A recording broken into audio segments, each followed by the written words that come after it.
So, matcha. For the past little while, it's been like a craze thing, you know. Yeah, I'm a matcha guy, you know. I do this, blah, blah, blah, blah, you know, whatever. But like, does anybody really know the history? The history of matcha? Do you know the history of matcha? Say no, because I don't think you do. But if you do, so matcha kind of started in like the Tang Dynasty, and during the 7th to 10th century, they would steam them. They would steam the matcha leaves and pour them into bricks for better transport and better trade. 'Cause, you know, trading was a thing back then. But like, what kind of matcha is there? Is there just green matcha? Is there red matcha? Is there blue matcha? Starter Pokemon of matcha. Who knows? When the bricks were prepared, they were like, they would like kind of chip it off, I guess. They were prepared, roasting, and they would like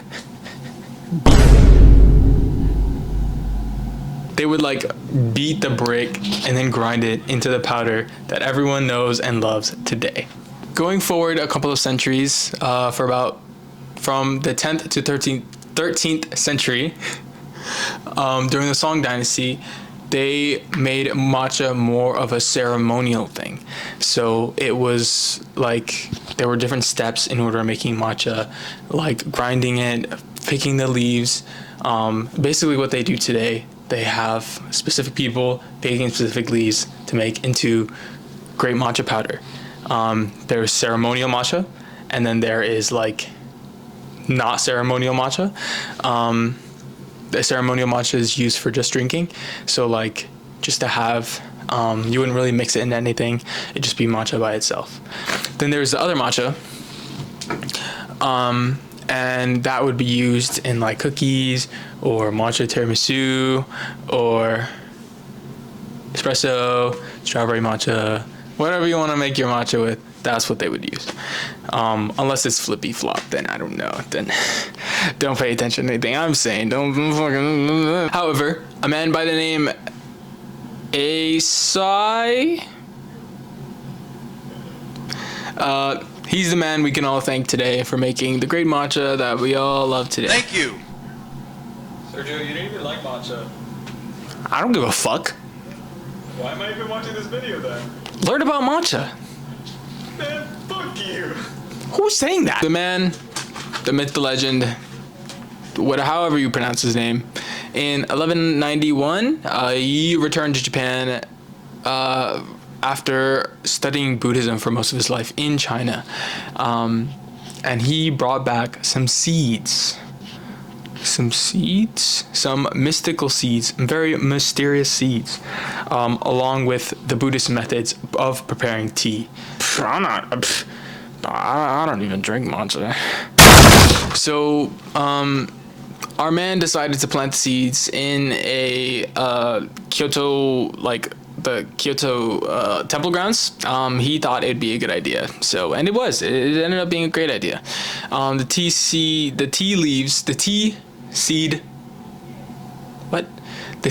were the seeds were tea seeds, and they were considered the highest quality of seeds in Japan at the time, because it was 1191 and stuff was going on. I don't know what to tell you. Matcha was also very limited. Matcha was extremely limited back then. They only made it for like emperors and like people that were rich and wanted matcha. So, you know, your average college student couldn't drink matcha like they do today. Even after our man came back to the Zen Buddhists, he brought back his own method of making the tea, and like growing it. And that ended up becoming Tencha. Tencha was born. Tencha is made by growing the green tea plant in a shaded location, maximizing the health benefits and doing what everything matcha does today. So, and people still do that. People still grow the matcha leaves in shaded areas, and they also grow them in shaded areas. So, yeah. It would fix like any problems that you would have, so like heart health, weight aid, like help you lose weight, relaxation. Matcha is very used now for, especially for relaxation. That's why people are saying drink matcha instead of drinking coffee and do this and blah blah blah blah. But I'm thinking about switching to matcha, but I haven't had matcha in a really long time, so I guess we're just gonna have to figure that out. Sergio, you may be asking, how many different types of matcha are there? There are 11 different types of green tea matcha. So it's all green tea, obviously, but not all green tea is matcha. So I'm about to explain all those to you. Let's get started. First up on our list, we have sencha.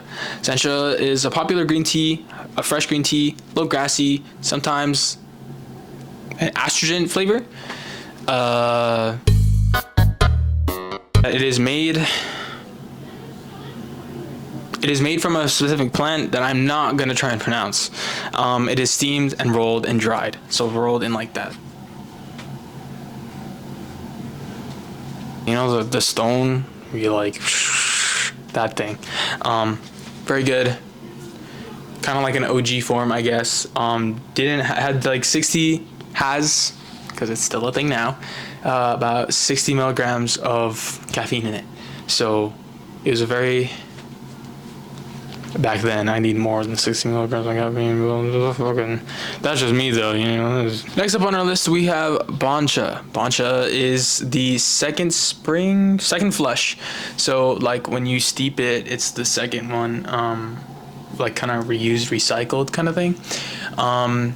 And it is usually picked in like the summer to autumn. So like now it would be picked because it's summertime. Hey, happy summer. And all throughout the first half of the semester of school. So that's when it would do. Matcha can be roasted, be unroasted, smoked, matured, and even fermented for about 3 years, creating another thing called goishicha. We're not covering that one, but you know. Next up on our list we have Matcha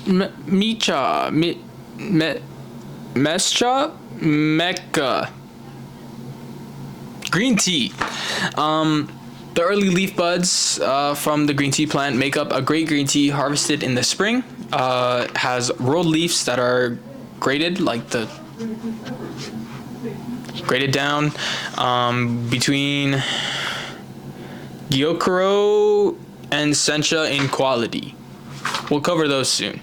Has a bitter green aftertaste and like a sharp flavor, you know, like real on the spot on the nose, you know what I'm saying? Matcha. No.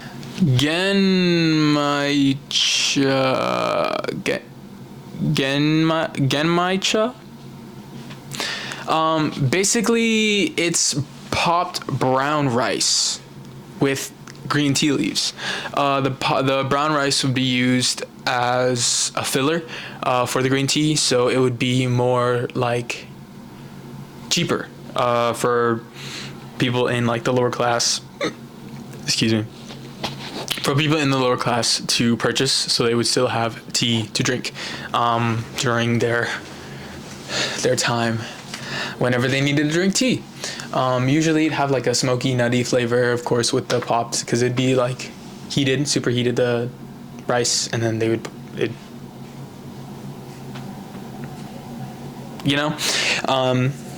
real nutty flavor, easy to drink, and makes your tummy troubles go away. That's pretty cool. If you want your tummy troubles to go away, drink Genmaicha. And now, the moment you have all been waiting for. Matcha! Yay! Matcha! matcha was banned in China for a little while, actually. Matcha was banned in China for being too cool. Fucking shit. I'm not gonna say that. Never mind. Super fine powder. And grown in the shade, like I said earlier. So like it's kind of like a net on the top, and then it's like in a cage, little greenhouse. Real cool. If you should just look at videos, you know, doing whatever. The amazing that's did you know? Time for a did you know fact, by the way. Did you know that the reason why when you first buy matcha, it's in that little bag and then it's in a tin? Because it's supposed to be in a dark shaded area, even as the powder. So as the powder, it would be like exposed to light. It would just kind of suck after a little while. So keep your matcha in a dark place. Hot water, thingy thing. Take care of your matcha, just like you would take care of a child or a dog. Take care of your matcha. Fun fact over. But now, today, matcha is usually consumed by boys who listen to Claro and wear baggy jorts, and mechanical engineers who are absolutely beautiful, and it's used in so many things. Matcha is great. Matcha is used in so many things, and it tastes like matcha. I don't remember what matcha tastes like. I don't think I've actually had like matcha itself. Now that I think about it, I've just had like matcha cookie, that chocolate, the chocolate that they give not tourists, but like the Hawaiian, I forgot what it was called. Hawaiian something. But it's like, it had the macadamia nut in it. Oh, so good. Next up on our list, it is Fukamushicha. Basically a deeper steamed, or like usually steeped, sorry, the word is steeped, sencha. So it would be steeped for maybe like 2-ish minutes, other than the usual like 30, and it just have it like a deeper taste, and they would leave the leaves in the tea, so the tea leaves would be at the bottom of the cup. Did you know in Coraline they did the same exact thing? They did it, and they told her fortune from the tea leaves in the cup. So that would actually be practice in Chinese culture. They would tell your fortune and be like cool about it. They would tell your fortune in tea leaves, and it was the coolest thing ever. And I thought it was cool when I found out, and I was like, oh my god, they did that in Coraline. Kukicha? Cookie? I like cookies. Twig tea. It was like twigs. Tea blend consisting of stems, stalks, and twigs of the tea plant itself. So they would like kind of leftovers, you know. They would basically use the entire tea plant, and these like they would just, you know, use the entire tea plant, and it'd be cool, and it fucking yeah. That's basically having a unique flavor with using all of these stems is usually like a given, I guess, because you don't really, I mean, what do you use stems for? Like you're cutting cilantro, it's like you don't use the stems, kinda, but unique flavor, real cool, kind of grassy. Nope, I lied. But yeah, it's usually good for about 3 or 4 steeps. So you wouldn't have to do like a 1 steep kind of thing, and it'd just be done like some other teas. So it'd be like good for a couple steeps. You can share with your friends, do whatever. Kuki cha, Kona cha.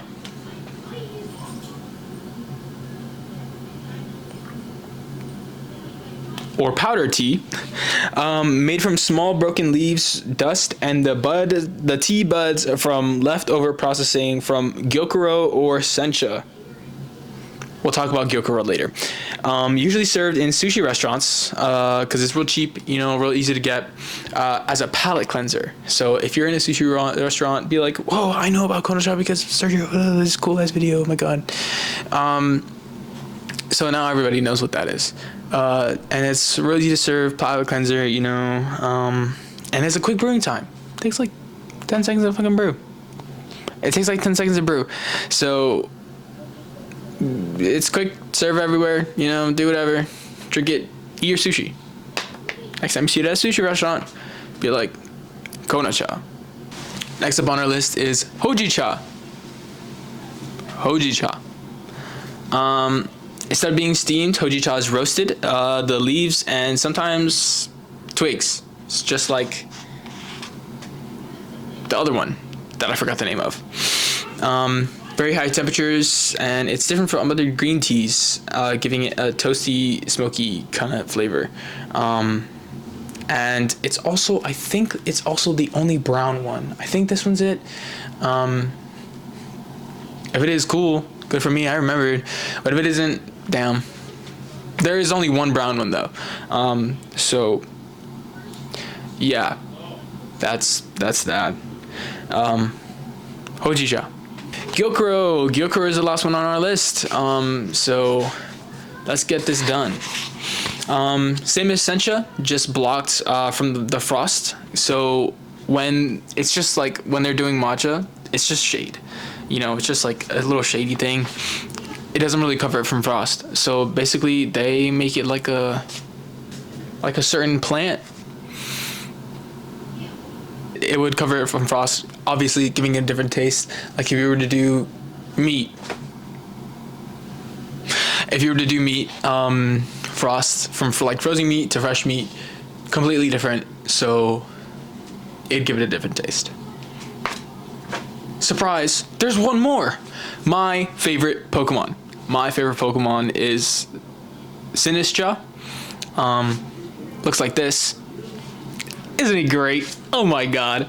Sinistcha is a very great Pokemon. Sinistcha is a great Pokemon. Love that Pokemon. Poltegeist, or Poltergeist, is its pre-evolution form. It looks great. Favorite Pokemon. It's like this big, so that's even cooler. You just hang around with it. Those are all the Pokemon. This lighting is killing me because it's dark now. I guess raving isn't a very good option for me to try and get it go brighter, but whatever. Hope you enjoyed the video. I did not enjoy getting all the research for this video, but I hope you enjoyed it.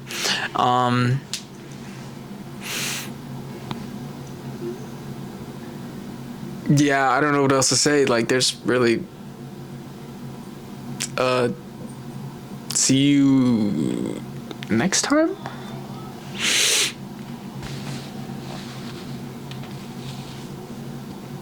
Drink matcha.